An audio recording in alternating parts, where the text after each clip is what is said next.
Caríssimos irmãos e irmãs, nós estamos celebrando o 11º domingo do tempo comum e hoje o Evangelho de São Mateus, que nós estamos escutando durante esse ano, ele vai iniciar um sermão que a igreja chama de Sermão da Missão.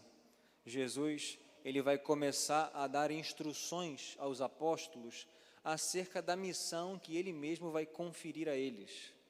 E é interessante que antes de Jesus falar sobre a missão que eles possuem, falar sobre o mandato, aquilo que eles têm que fazer, toda missão começa com duas coisas em Jesus: uma atitude de Jesus e um sentimento de Jesus.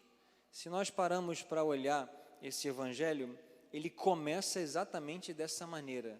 Veja como é que inicia o evangelho que vai falar sobre a missão dos apóstolos e, portanto, a missão da igreja. Diz assim: vendo Jesus as multidões.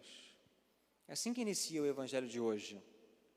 E isso é importante porque faz até um certo paralelo com o evangelho de domingo passado.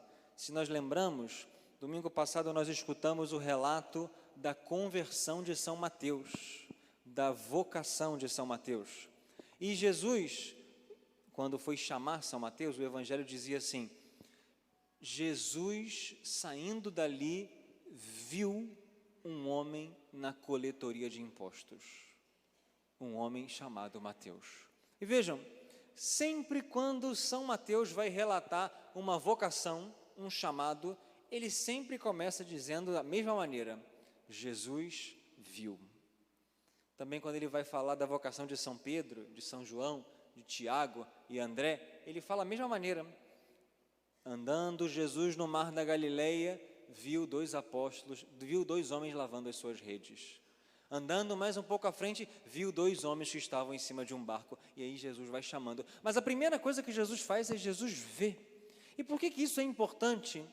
Porque toda vocação, toda história de amor com Jesus não começa conosco, começa sempre com Ele. Ele nos olha, Ele nos contempla, Ele percebe algo em nós. A atitude primeira é sempre de Deus.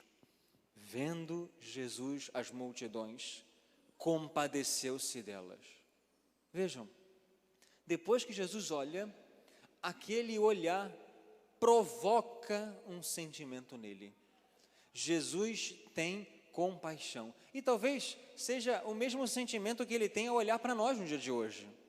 Porque quando o Senhor olha para nós, o Senhor vê a nossa miséria, o Senhor vê o nosso pecado, mas o Senhor também vê as nossas lutas, as nossas tribulações, as nossas tristezas, as nossas dificuldades, e tudo isso provoca algo no coração de Cristo. Cristo se compadece de nós quando olha para a nossa debilidade, quando olha para a nossa fraqueza, quando olha para a nossa tristeza, quando olha para as coisas pelas quais nós estamos passando. Portanto, hoje, quando você vem a essa igreja, que você não se sinta sozinho, porque talvez você esteja aqui hoje passando por tristezas, talvez você esteja aqui hoje passando por dificuldades, e você talvez tenha vindo aqui com um sentimento, e talvez você tenha até falado: ninguém sabe o que eu estou passando, ninguém vê o que eu estou passando, ninguém percebe a minha dificuldade, ninguém percebe a minha tristeza, eu estou sozinho nesse mundo. Talvez isso já tenha passado na tua cabeça. Hoje o Senhor está olhando para você e para mim, e o Evangelho está dizendo: Ele vê as multidões e se compadece, porque esse é Jesus Cristo. É impossível para Jesus ser indiferente às nossas dores. É impossível para Jesus que as nossas dificuldades passem despercebidas aos seus olhos. Tem um versículo de que eu gosto muito no Salmo 32, que diz assim: Ele formou o coração de cada um e por todos os seus atos se interessa. O nosso Deus não é um Deus indiferente, não é um Deus que olha para alguém passando por dificuldades e vira as costas e vai embora. Nosso Deus é um Deus capaz de se compadecer. Diz a carta aos Hebreus assim: temos um sumo sacerdote capaz de se compadecer das nossas fraquezas. E isso é o que mostra quem é Jesus. Jesus é alguém que se deixa comover. A palavra no grego original desse evangelho é como se ele estivesse querendo descrever assim: Jesus vê a multidão e as vísceras dele como que se doem, porque aquele sofrimento atinge também o interior de Cristo. E vejam, é assim que o Senhor olha para as multidões, com compaixão. E o Senhor começa a descrever uma coisa muito peculiar. Ele diz assim: vendo Jesus as multidões, ele se compadeceu delas, porque elas estavam cansadas e abatidas, como ovelhas que não têm pastor. E é interessante o modo como o Evangelho descreve essas multidões, porque é proposital essa comparação aqui. As multidões estavam cansadas e abatidas, como ovelhas que não têm pastor. Vejam como Jesus compara a nossa vida. Jesus nos compara a ovelhas. Isso aqui para nós faz diferença. E nós temos que aprender a levar isso para a nossa oração. Porque vejam só, Jesus, quando quis nos comparar com alguém, ele não quis nos comparar com outra coisa, senão com as ovelhas. Por quê? Jesus poderia ter nos comparado com outra coisa, mas Jesus quis nos comparar com ovelhas. Por quê? Porque quais são as características das ovelhas? Muitas, mas dentre elas, nós poderíamos destacar as seguintes: as ovelhas são animais fracos, que precisam de proteção, são débeis e eles precisam de alguém que os guia. Por quê? A ovelha é meio desorientada, e se não tiver um pastor para mostrar o caminho, ela erra, ela cai no buraco, ela vai para um lugar perigoso, ela não sabe voltar para casa, precisa de pastor. Essa é a ovelha. Jesus não nos comparou com outros animais. Jesus não nos comparou como um leão, por exemplo. Jesus poderia ter nos comparado com um leão, mas o leão não é alguém que é fraco. O leão é muito forte. Leão não é alguém que precisa de pastor, precisa de ninguém que guie ele. Leão sabe muito bem se virar. Ele consegue caçar, ele consegue achar uma comida para ele, ele consegue se proteger. Leão não precisa disso. Ovelha não. Ovelha não sabe se proteger, ovelha não sabe andar, ovelha corre perigo, ovelha não sabe se defender, ovelha não sabe fugir do predador. E vejam, esse é você, esse sou eu. É assim que nós temos que nos enxergar, porque Jesus quis assim. E não adianta a gente tentar fingir que não somos ovelhas, tentar fingir que somos fortes, tentar fingir que somos autossuficientes, tentar fingir que somos capazes de fazer tudo aquilo que devemos fazer sozinhos, porque não somos. Jesus falou: vocês precisam de pastores, e se vocês não têm pastores, vocês vão ficar cansados, abatidos e vão morrer. Precisam de pastores, e é por isso que ele formou a igreja como um rebanho. Vocês prestaram atenção no salmo que nós rezamos?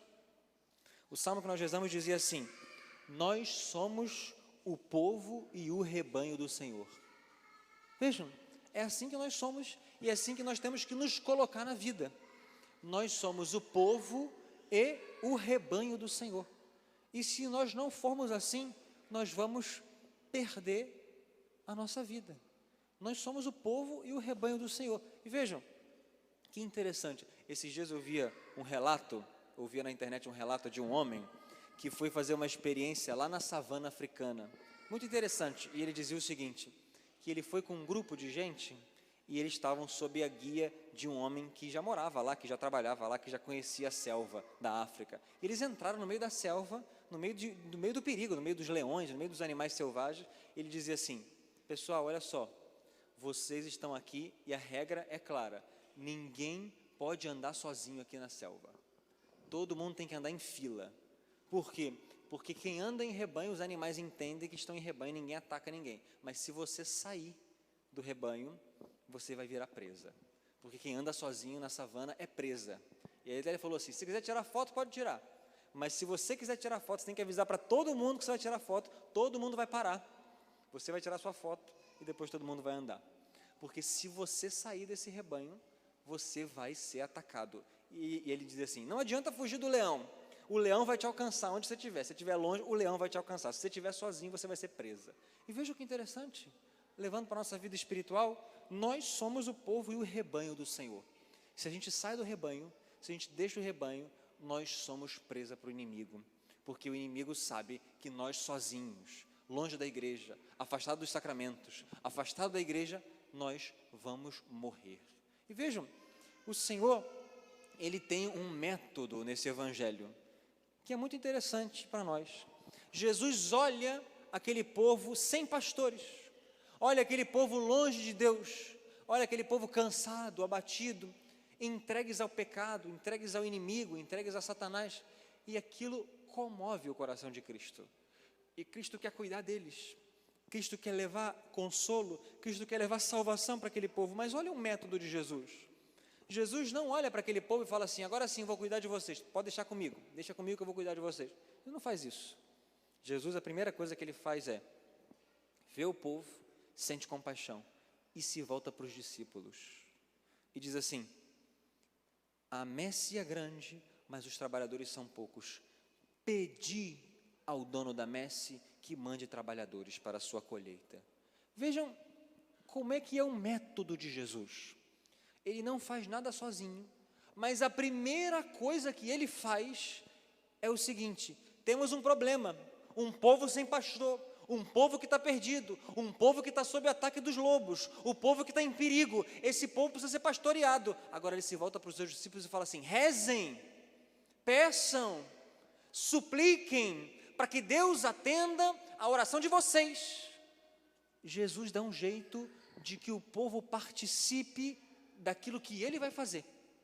A primeira coisa que Jesus faz é: vocês têm que rezar, vocês têm que suplicar. Isso para nós é um farol luminoso, porque muitas vezes quando nós encontramos problemas, às vezes a gente quer resolver sozinho e deixa para rezar depois, e deixa para suplicar depois. Jesus está falando, a primeira coisa é pedir ao Senhor da messe, suplica, pede, coloca o joelho no chão, faz penitência, clama, faz jejum, faz vigília, pede. Será que você tem fé de que Deus pode fazer aquilo de que você necessita? Nós temos que ter fé.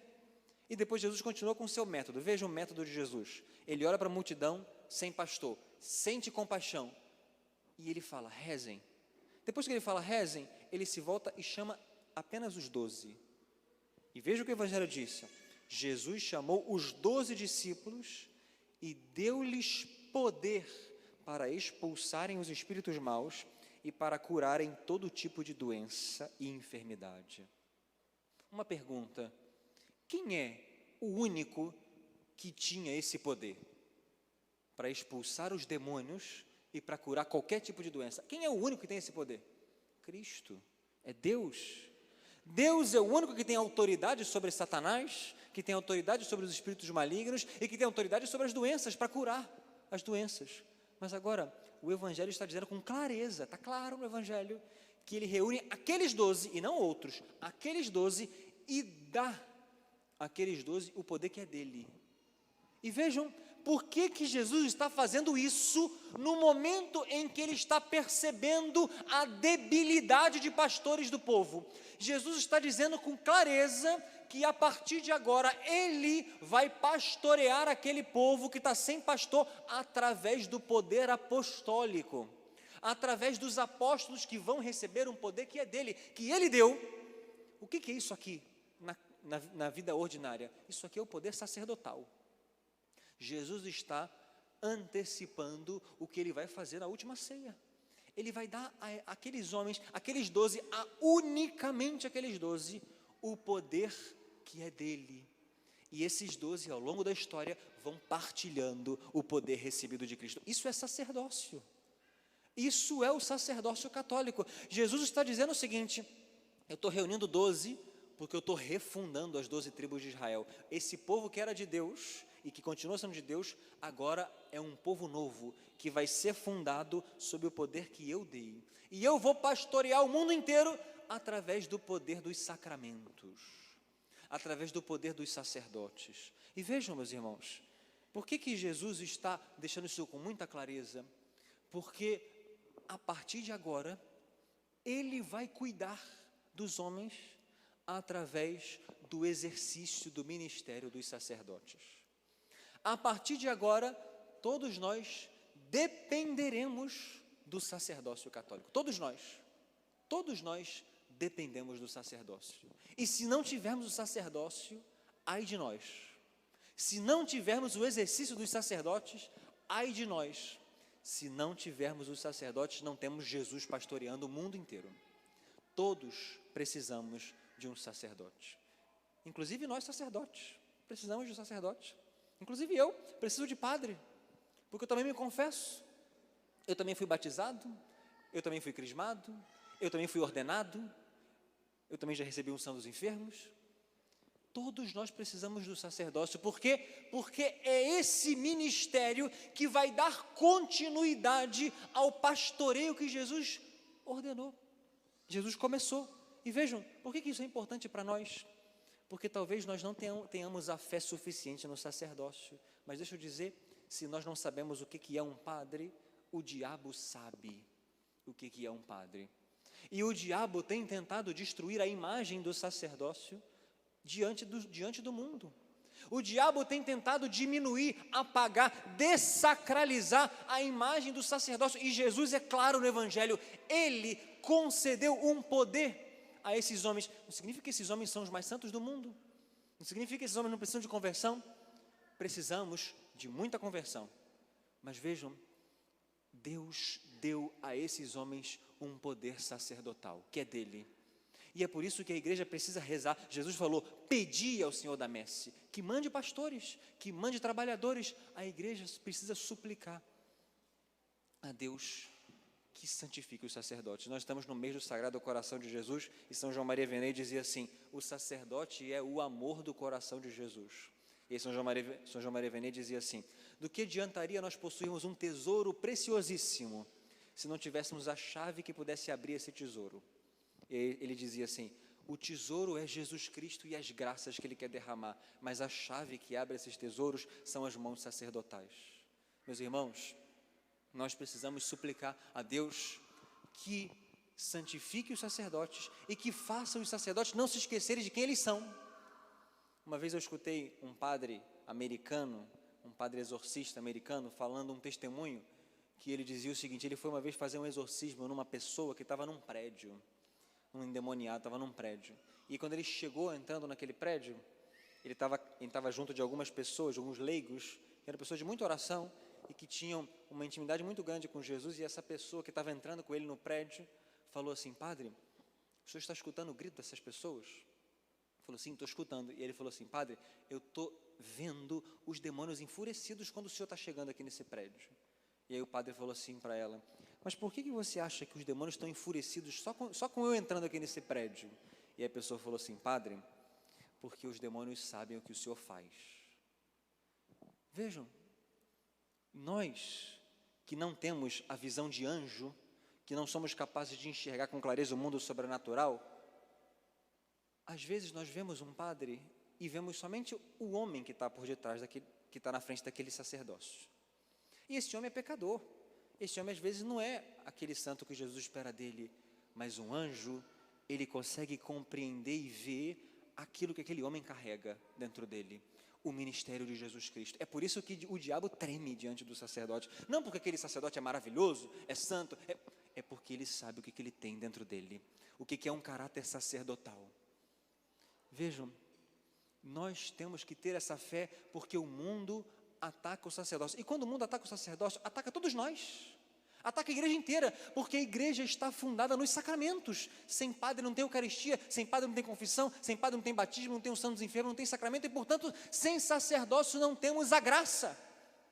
Atacar o sacerdócio é atacar a igreja inteira, não é atacar este padre, ou aquele padre, ou este homem, ou aquele homem. Atacar o sacerdócio é atacar o modo como Jesus Cristo age nessa terra. Nós temos que amar o sacerdócio, nós temos que defender o sacerdócio, nós temos que rezar pelos sacerdotes. Isso que faz a Igreja Católica, ama, defende, protege e reza pelos sacerdotes, porque crê, não porque esse ou aquele padre é maravilhoso, pode ser pecador, e pode inclusive ter traído o sacerdócio, mas nós cremos no sacerdócio de Jesus Cristo. Ele deu esse poder, e foi assim que Ele quis agir nesse mundo. Meus irmãos, vamos rezar pelos nossos sacerdotes, e vamos amar, pertencer à Igreja de Cristo, porque essa é a nossa identidade. O Salmo rezava, nós somos o povo e o rebanho do Senhor. e amemos ser povo e rebanho do Senhor, e queiramos ser sempre povo e rebanho do Senhor, e nunca saiamos do rebanho do Senhor, porque fora da igreja, dizia São Cipriano de Cartago, fora da igreja não tem salvação, fora da igreja nós estamos perdidos, fora da igreja nós estamos em perigo. Amemos ser povo e rebanho do Senhor.